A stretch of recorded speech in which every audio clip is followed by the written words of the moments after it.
Hi, boys and girls. This is Miss Laura again from Spark. Hello to all my Spark friends and anyone else watching today. Shout out to Kevin, who I know has been watching these a lot. So I don't know if you have this book, but you might like to read along today. It's not just a book, it's also a lesson. And if you noticed, I have a lot of little of my plush bird friends here to help us because it is going to be a story about birds. And before we actually read the story today, we are going to do what's called a book walk. Or you could also say we're reading the pictures. We're just going to look at the pictures. I love birds, so I am going to teach you about some of the birds that are in this story today. So we'll go through and talk about the birds first so you know what they are, what they look like, what sound they might make, and then we'll go back and read the story that it's about. So you can see we've also got a cat in the story. All right, so our book is called Feathers for Lunch. Feathers is what birds have instead of hair or fur like some other animals. They have feathers covering their bodies, and the feathers come in different sizes. So and different colors and things depending on the bird. So here's our first bird. You have probably seen lots of these. These are robins, and these are all over our area right now. All you have to do is look outside when you out your window or when you take a walk, and if you look down in the grass, you will see this bird the most often down in your grass. It's got a red on its belly and chest. Sometimes it's called robin redbreast, and they love to eat worms. Now, I have lots of these birds. I don't have all of them, but if I do have it, I'll show you. Here's my robin. He's got the red or orangey tummy. And a lot of these birds, they have voice boxes. Some of them do not work anymore because I've used them so much, and a bunch of kids that I've worked with and taught them about birds, we used up the batteries. So the robin does not work, but I can tell you what sound a robin makes. It goes toodaloo, toodaloo, toodaloo. So it's a very sing-songy sound. So you can look for and listen for robins when you're outside. Here's another bird that we see around here. What color is he? Blue. Now, some people mistakenly call him a blue bird. That's a different kind of bird. This one is a blue jay. It's a big bird. Oh, and I forgot to tell you, the illustrator of this book made the birds exactly the size that they really are. So if I put my hand up here, you can see a blue jay is much bigger than my hand from the tip of his head to his tail.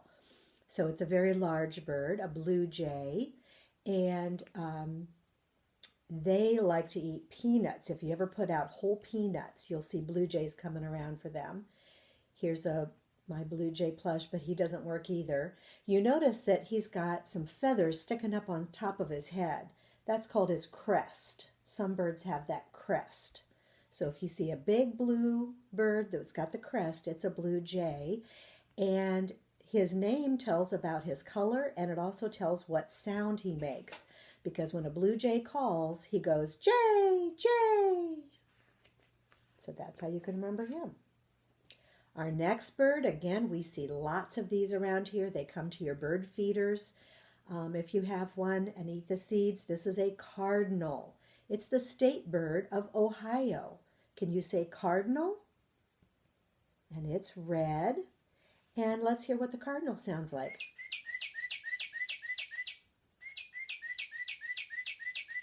That's a nice sound. I think he says birdie, birdie, birdie, birdie. That's how I remember when I'm listening. If I hear that sound and it kind of sounds like birdie, birdie, birdie, I know I'm hearing a cardinal, even if I can't see him. And the cardinal was also a pretty big bird, bigger than my hand. Now here's a much smaller bird. Look at that one. It's smaller than my hand. That's a very small bird. This is a wren, a house wren. It's a tiny little bird. They like to build their nests in birdhouses. If you hang a birdhouse out, they'll bring some sticks and build their nest. Red-headed woodpecker. Describes what he looks like. He's got a red head and he pecks the wood. Woodpeckers, there are many different kinds of woodpeckers, different colors and sizes, but they all are called woodpeckers because they peck the wood really hard, really fast, and they get inside there and eat the bugs that are underneath the bark of the tree. Here's my red-headed woodpecker, but listen.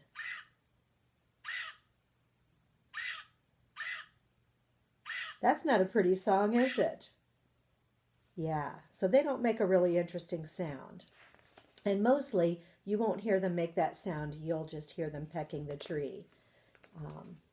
Here's our next one. This one, again, describes what he looks like. I'm trying to make sure I don't have glare. He is a red-winged blackbird. Again, pretty big one. Red-winged blackbird. So it describes what he looks like. If you see one of these, if you see a black bird, oh, he's already making his call. Sometimes if you just see the yellow stripe here, you might not see the red. Sometimes the black feathers cover the red. If you see a blackbird with a little yellow on his wing, he is a red-winged blackbird. The red is there. It might just not be showing. When he opens his wings to fly, you'll see the red then. Next is a Baltimore Oriole. We do not see very many of these around here. He does make a pretty song. Isn't that pretty? That's a very pretty song. Some birds make pretty songs and some do not. I've only seen one of these. I saw it on the towpath here in Massillon last year. So there are some around. These are called mourning doves. Oh, that's a really big bird, isn't it? Much bigger. A mourning dove just makes a very quiet sound. It goes, ooh, ooh.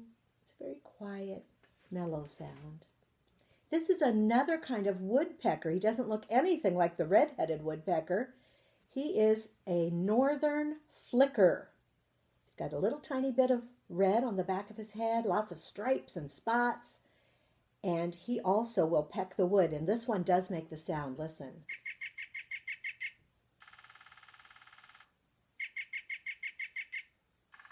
There you can hear him peck, peck, peck, peck, peck on the tree. All right, this one, oh my gosh, forget my hand. He is only as big as my thumb. That is a hummingbird. They're called that because their wings beat so fast that you can't even see them, and it makes a humming sound. And they have a long, skinny beak because they like to put it inside these flowers and drink the nectar. So that's a hummingbird. This is a ruby-throated hummingbird. There are different kinds, but the ruby-throated hummingbird is the only kind we have in Ohio. Sometimes the boy birds look like this. The girl birds are just a little bit, or more just brown. And the last two here is a house sparrow. We have lots of them around here. They just make a chirp.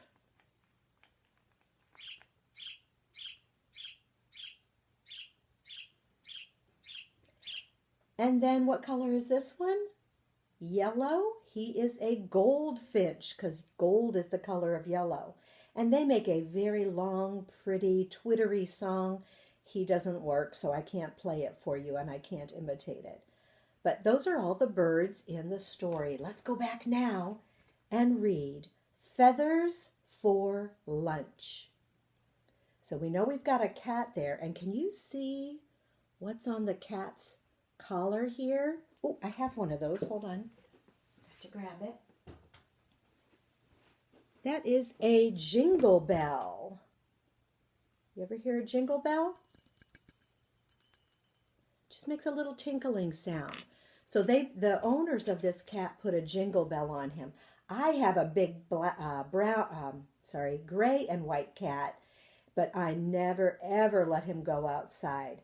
His favorite thing, though, is to sit in the window and look out and watch the birds in my yard. And I do have a bird feeder, and I have water out there that they like to come and take a bath in. Did you know birds take baths? A lot of birds take baths in a water mud puddle, or if you have any water outside. So my cat likes to watch the birds, and if you look on the first page here, you'll see that this cat likes to watch the birds too. He's looking out the window at this wren. Here's our title page, Feathers for Lunch by Lois Ellert. It's the only name on there, so she's the author who wrote the words of the story, and she's the illustrator who drew all these pictures, all these birds.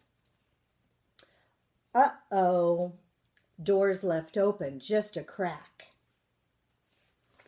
My cat is out, and he won't come back. He's looking for lunch, something new. Does he want that? A spicy treat for today's menu.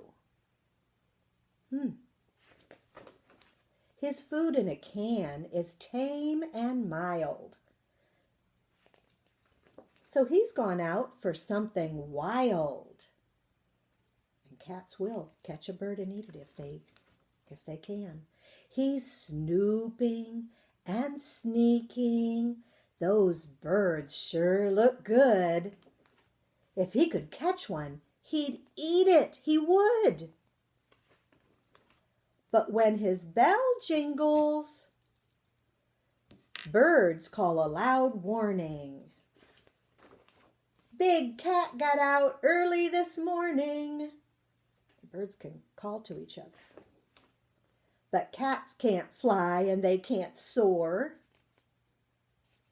And birds know what their wings are for. Yeah, they can just fly away. So he keeps prowling, hoping to munch. But all he catches are feathers for lunch. And if you noticed in all the pictures of the birds, there is a feather from each bird falling, and each of these feathers is from one of the different birds in the story. But wait a minute. Did the cat catch a bird? No, he didn't. But who caught the cat? See these hands? The owner who told us this story caught their cat. They'll take him back inside so the birds can be safe. And in the back of this book, it tells you more about all the birds. So if you like to learn about birds, you can learn it from this book. This is the perfect time to go bird watching.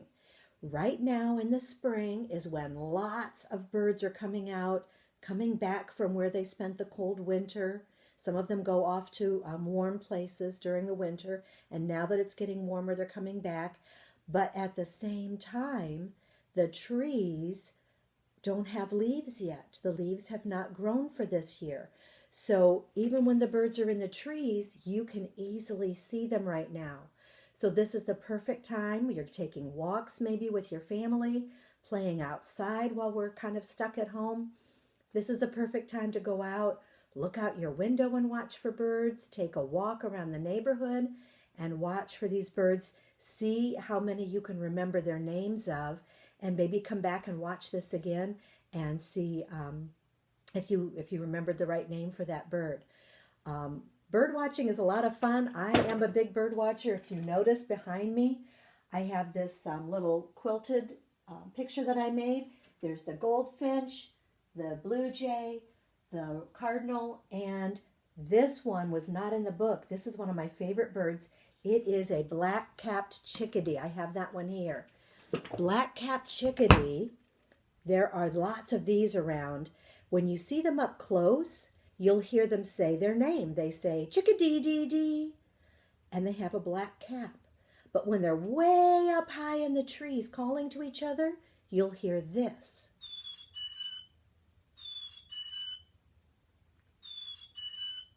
Have you ever heard that song in your backyard? If you did, or if you go out and hear it now, you'll know that that's a black-capped chickadee. All right, boys and girls, that is all of the birds for today. I enjoyed sharing with you information about birds. I have other birds back here. Lots of fun things. Oh, I will show you this one real quick since we have a minute. This one is a loon. It does look like a duck, but it's different coloring with the black and white spots. If you've ever read the book Silly Sally, which in Spark, it's one of our younger program books. So if you've ever read Silly Sally, when she meets a loon, she sings a tune, and we talk about how the loon does not quack like a duck, it makes a song. Isn't that a strange sound for a duck-like animal? That's the loon. All right. So I hope that you will notice birds more and maybe check this book out where if you have a chance to when the library is open or at a bookstore, and go out in the spring and enjoy the birds. Thanks for joining me. I'll see you next time.